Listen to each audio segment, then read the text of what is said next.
उप मुख्यमंत्री राजेंद्र शुक्ला जी द्वारा हमारे आउटसोर्स अस्थायी कर्मचारियों के साथ जिस तरीके का बर्ताव किया गया, उससे मध्य प्रदेश के लाखों आउटसोर्स अस्थायी कर्मचारी आहत हुए हैं, दुखी है और वह इस अपमानजनक भाषा का जवाब लोकतांत्रिक तरीके से संघर्ष के जरिए देने की तैयारी कर रहे हैं। कल ऑल डिपार्टमेंट आउटसोर्स अस्थायी कर्मचारी संयुक्त मोर्चा की ऑनलाइन बैठक में एक चरणबद्ध संघर्ष के करने का निर्णय लिया गया, जिसके तहत हम लोगों ने ये तय किया है कि 26-27 नवंबर को हम लोग सारे कर्मचारी अपने कार्यस्थल पर काली पट्टी बांधकर काम करेंगे।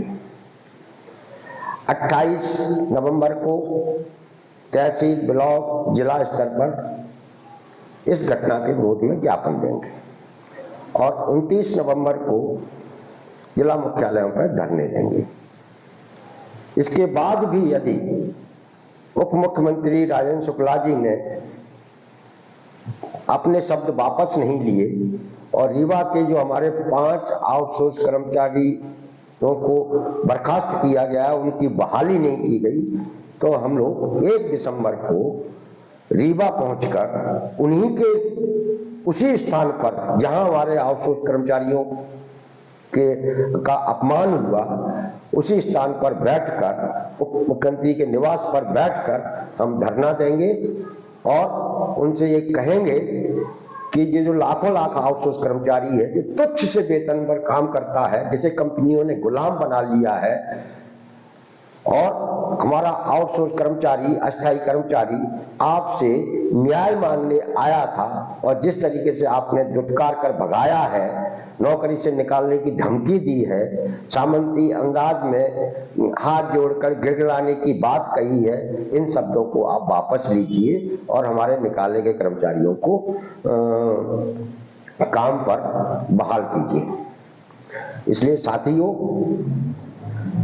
एक के बाद एक, इससे पहले शिवराज सिंह चौहान जब मुख्यमंत्री थे तो उन्होंने आउटसोर्स कर्मचारियों को आउटसोर्स वगैरह वगैरह कह के अपमानित किया था।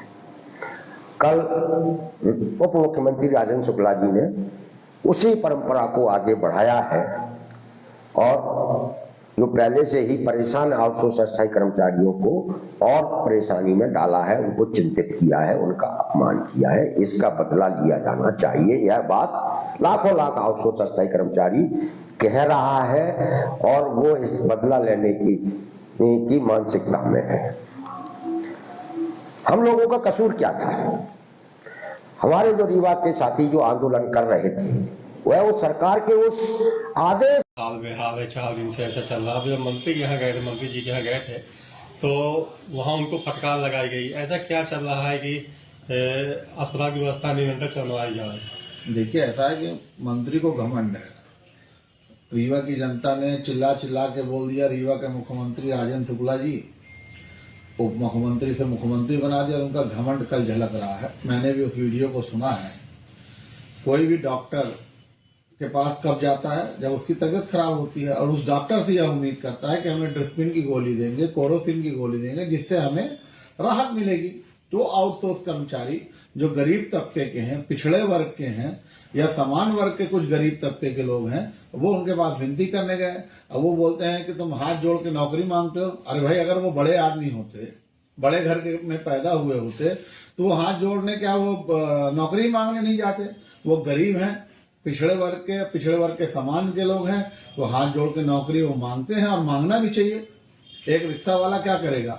एक आम बड़े आदमी जब रिक्शे वाले की गाड़ी में बैठता है तो हाथ जोड़ के बोलता है साहब कहाँ चलना है, तो हाथ तब भी वो हाथ जोड़ता है। इसी तरह ये जो बेचारे आउटसोर्स कर्मचारी हैं, ये हाथ जोड़ के इन्होंने नौकरी मांगी है। अरे नौकरी 50,000 60,000 की तो दिए नहीं है, 10,000 की है, 12,000 की, 8,000 की, और 3 साल बाद इन आउटसोर्स कर्मचारियों को निकाल दिया जाता है। तो ये बेचारे अपनी बातों को रखने गए थे और उस पर धमकी दे रहे हैं। अब वो शिवा अग्रवाल वहां टीआई बैठा है, उसको बता रहे हैं कि गिरफ्तार कर लो। मतलब पुलिस से दादागिरी करवा रहे हैं कर्मचारियों से। मतलब ये तय हो गया कि हमैया थाने में कोई काम होगा तो राजेंद्र शुक्ला जी दादागिरी कराएंगे, टीआई से बुलवा के नहीं बंद करो, एफआईआर कर दो। इस तरह का आचरण रीवा की जनता राजेंद्र शुक्ला से उम्मीद नहीं करती है। वो जिस परिवार से, जिस घर से आते हैं, वो एक उनमें यह बात आनी चाहिए कि वो मृदभाषी हैं, सहज है, सरल है। लोग बोलते हैं सहज है, सरल है, लेकिन उन्होंने जो अपना परिचय दिया है कल, वो एक घमंड का परिचय दिया। और इसी का परिणाम है कि आज प्रदीप पटेल सड़कों पे बैठा हुआ है। इसी का परिणाम है कि भारतीय जनता पार्टी के 16 के पार्षद जो है वो पपरा पहाड़ी घूमने चले जाते हैं, तभी जा रहे हैं वो। ये घमंड जो है ना, एक दिन हर व्यक्ति का घमंड टूटता है, इनका भी एक दिन घमंड टूटेगा। अस्पताल की जो व्यवस्था है उनको कैसे सुचारू चला जाए, क्योंकि स्वास्थ्य मंत्री रीवा के संपूर्ण स्वास्थ्य मंत्री हैं। देखिए, स्वास्थ्य मंत्री रीवा के नहीं है, पूरे मध्य प्रदेश के हैं।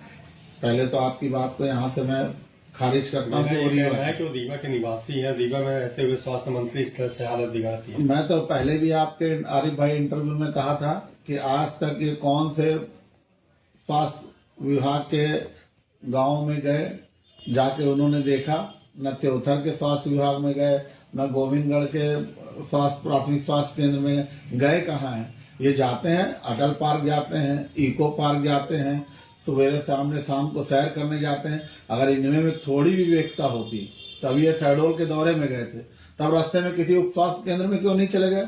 अमरकंटक गए थे, तब वहां किसी उप स्वास्थ्य केंद्र में क्यों नहीं चले गए?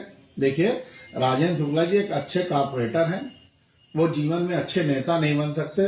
वो अच्छे, जैसा एक हमारे अभय भाई ने कहा था कि वो अच्छे मैनेजर है, तो मैनेजर की श्रेणी में है और अच्छे उद्योगपति की श्रेणी में है। वो अच्छे नेता नहीं है। अगर अच्छे नेता होते तो उन गरीब बच्चों के मुंह पे इस तरह की भाषा का उपयोग नहीं करते कि 5 आदमियों को निकाल दो, वो 5 मुझे दिखना नहीं चाहिए। ये क्या है? कहीं से विनम्रता का परिचय, इतने बड़े ओहदे पे पहुंचने के बाद विनम्रता का परिचय होना चाहिए, जो नहीं दिखा।